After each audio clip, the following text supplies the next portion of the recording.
Hello and welcome back to the channel. In today's video, we're going to be talking about a newly released feature from Anthropic. They dropped this yesterday. It's called Managed Agents.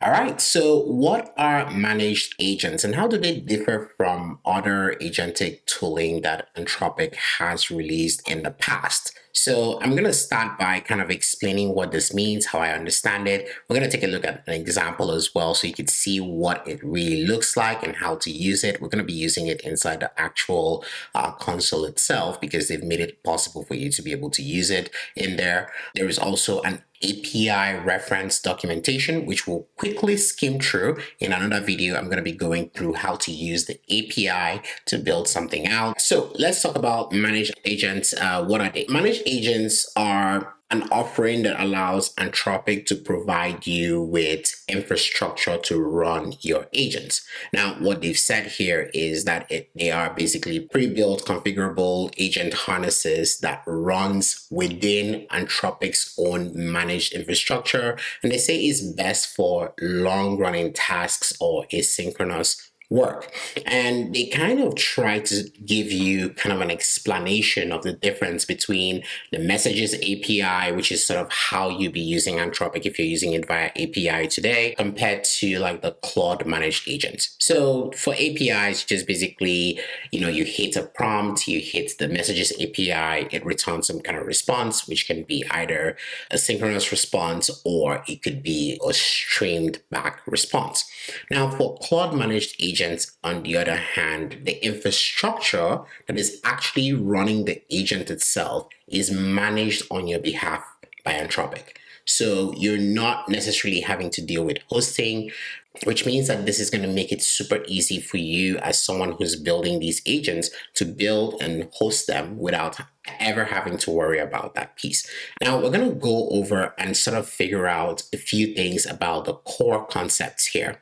So when it comes to managed agents, there are just a few things that you have to keep in mind. One is the agent. Now the agent is basically like a harness. If you're familiar with what an agent harness is basically a framework or a definition of how your agent is designed to run.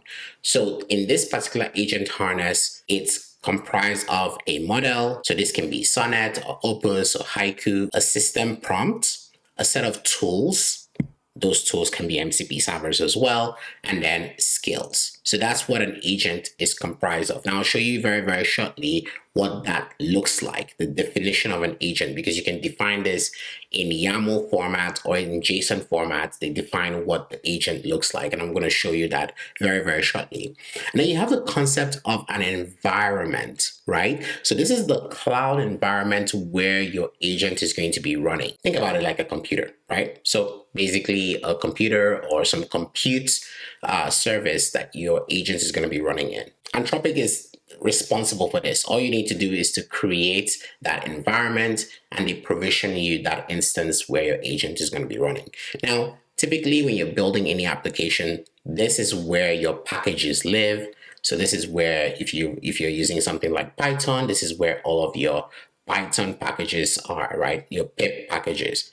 They have a ton of different types of environments that they support, NPM as well for your TypeScript or JavaScript type packages or environments that you might want to build.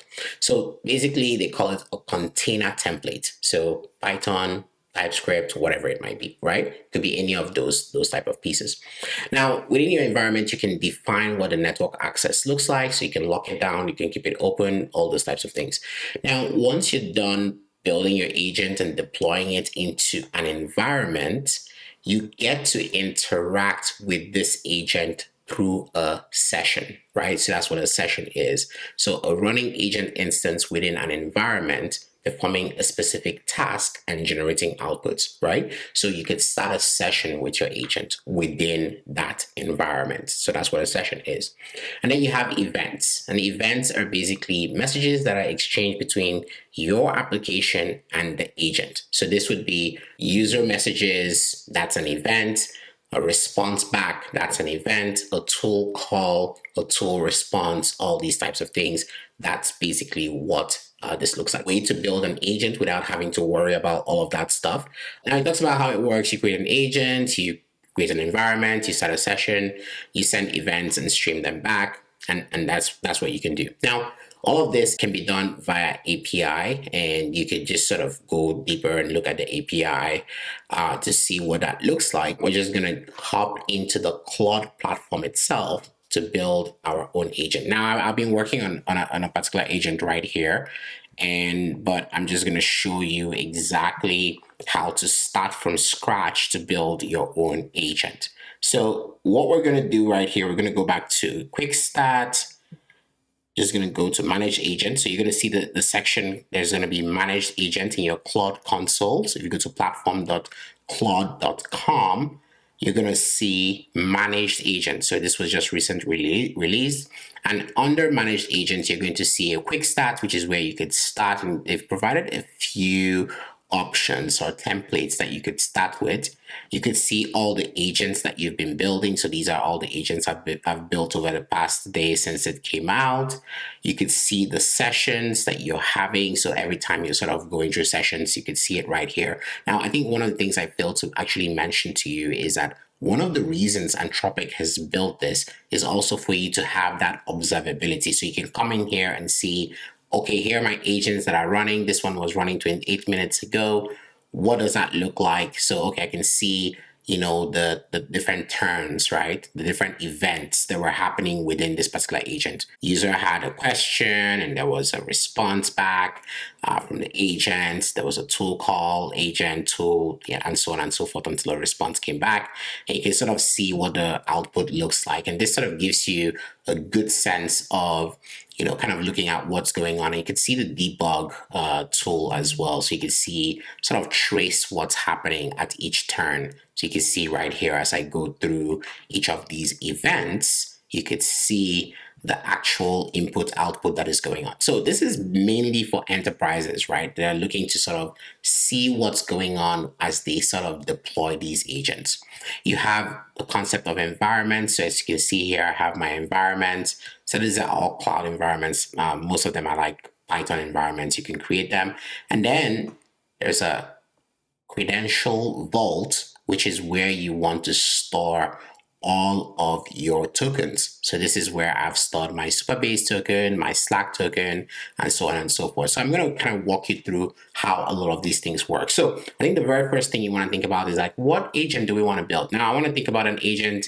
I'm going to build an agent. We're going to call it an Invoice Intelligence Agent. So basically I have a bunch of my invoices all captured inside my Supabase, and I want to do some analysis using an agent. So we have our Supabase already created in here. So remember, Anthropic has a bunch of MCP servers they support out of the box.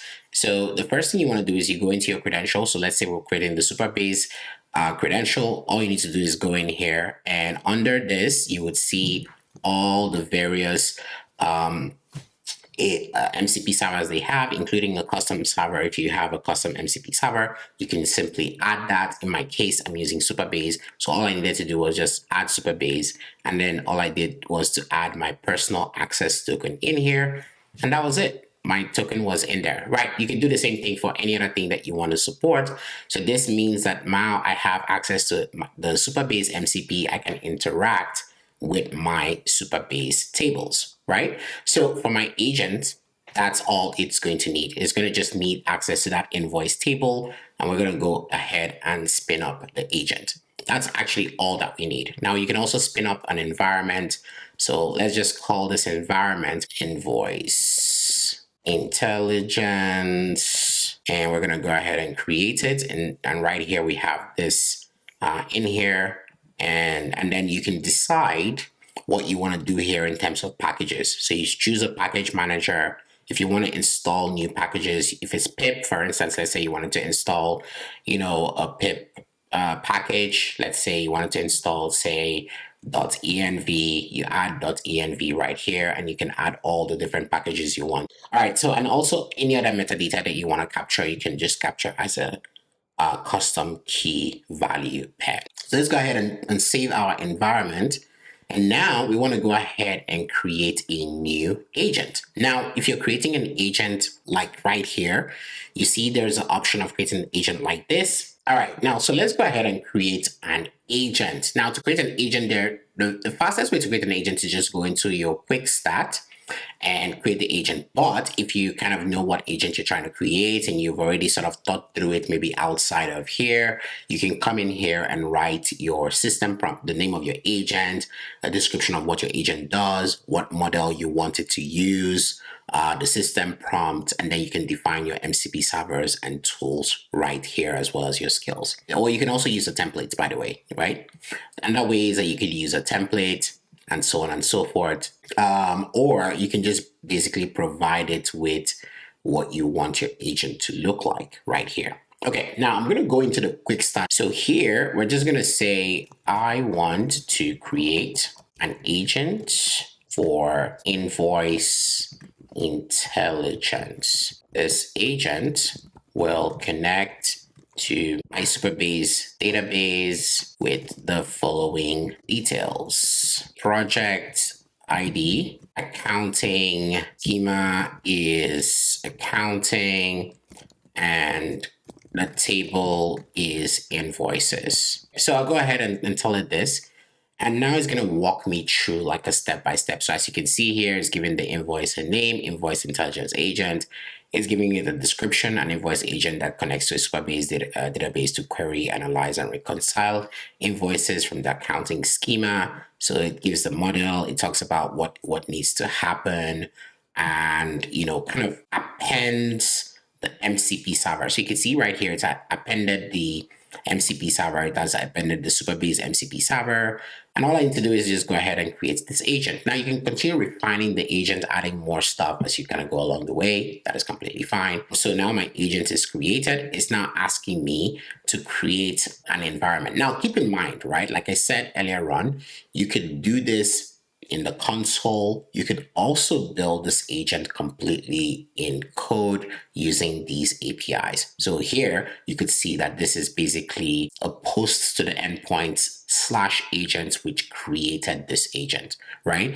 All right, so now it's asking me to choose an environment. So from the earlier created environments, remember we created this Invoice Intelligence environment. So we're going to go ahead and select it. So now it's added a new environment for us. So we have a new environment in here. So next it's saying, well, start a session. So remember, the session is how we start interacting with the agent. So I'm going to go ahead and start a new session. So a session is running in your instance in its environment, your database. So it needs a vault. Now, keep in mind, it's asking me now that it wants access because it realizes that I've added Supabase MCP. So it's asking me to connect to that database by providing a key that has access to the database. So my Supabase key is in dev vault. So I'm going to select Dev Vault right here, and that's going to give me access. So I'm going to say, yes, I am or am authorized to use this vault. I'm going to go ahead and confirm this. So this is connecting my agent to those credentials. Now, I can't really emphasize how amazing this is because how quickly it is for us to set this up, get it connected to the credentials. Now, I can go ahead and test run. So let's test what this looks like, and we can, so it's saying show me all unpaid invoices and flag any that are overdue by more than 30 days. So I'm going to go ahead and send this message right now. And this is just going to go ahead and kick off the session. So the session is now running, and we can start to see that our events are beginning to come in, right? So we have the model sends a request. There's a thinking event that is happening. The agent responds by saying, sure, let me query the database for all unpaid invoices. So there seems to be some errors that are happening in terms of like the queries that are being run. So this is a good thing about like understanding like the observability pieces of this as well. But it keeps on going. It keeps on going and seeing everything. Below it is the result of the SQL query that contains information, untrusted user data. So it captures some information right here. And as you can see, the summary of our findings, it sends a bunch of responses and just talks about that there are no unpaid invoices. So right here, I'm asking which vendors are the top vendors in terms of my spend. So here it says the model request starts, and then we have some thinking going on. Then it invokes the tool to make a query, and then it sends a response back. And in that response, we could see it. It's much easier to view in the transcript view versus the debug view. So here we could see very, very quickly the top, like my top spends, right? So School of Bots, I've spent about $3,976 in there. I've spent a lot on Anthropic, surprise, surprise. Spent on local boys, snow blowing, AI tinkerers, and so on and so forth. Okay, so you can see right there, that just shows like, how much I've spent and sort of breaks that down. All right, so this is basically managed agents. You could just simply stop the session and it's all ready to go. Now, to interact with this, you could see, I think this is a cool thing. Like, you can see all the APIs as we go along the way. So actually, when I'm going to be building the other piece, all I need to do is to start it over here and then show you what that looks like. So if you see this on the session side, you can create a new session, pass in your event. So in this case, my event is a user message where I have, passed in a message and then it started running. So for now, I'm just going to save this, this one, no changes. We're all good. Looking at the preview and everything is looking good and stuff like that. All right, so once again, you can see my new agent is right here. You can see the sessions, you can see the tools that were built in. I think it would be amazing to append some skills in there. All right, so before I actually round up, I just want to talk very, very quickly about the API endpoints. So if you want to see the full API endpoint, you can just go to the API reference right here.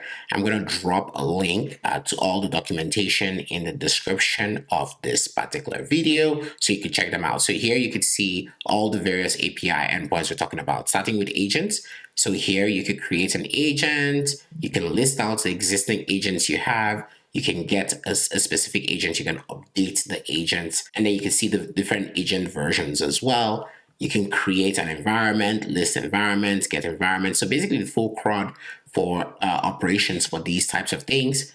You also have access to your sessions where you can create a new session. You can get an existing session. So you can start to see how you can use this to build like an interesting application as well. And I think that's what we're going to be looking at. We're going to be using this to build an agent that we're going to be embedding into an application so you can see what that looks like. Now, once you have your sessions going, you can then also create or send events. So events will be based on sessions, right? So you get a session, and then you pass in the session ID, and then you get all the events associated with that session. You can also append events to a particular session. So like I said, as we saw earlier on, user message or whatever it might be. So I'm going to come up with a really cool use case that we're going to be working on, probably going to build it out and in my next video so you can see exactly how this actually works. Now, the last API endpoint that we're going to see here is resources. So when you want to send a file and things of that nature, you could use resources. And of course, we have the vaults, which are also programmatic. So here you can basically create your vault and append API keys and things of that nature directly through here. So Anthropic is providing infrastructure for you to build and host your agents without having to worry about all the stuff going on behind the scenes to maintain these agents. They say it's best for long-running agents or asynchronous workflows. So yeah, what do you think? What do you think about this? Is this something that is going to be interesting for you to use? I'd love to hear what you think as well and how you're thinking about it, and if you're going to be building things on this specific platform. Until next time, do have a great one. Cheers.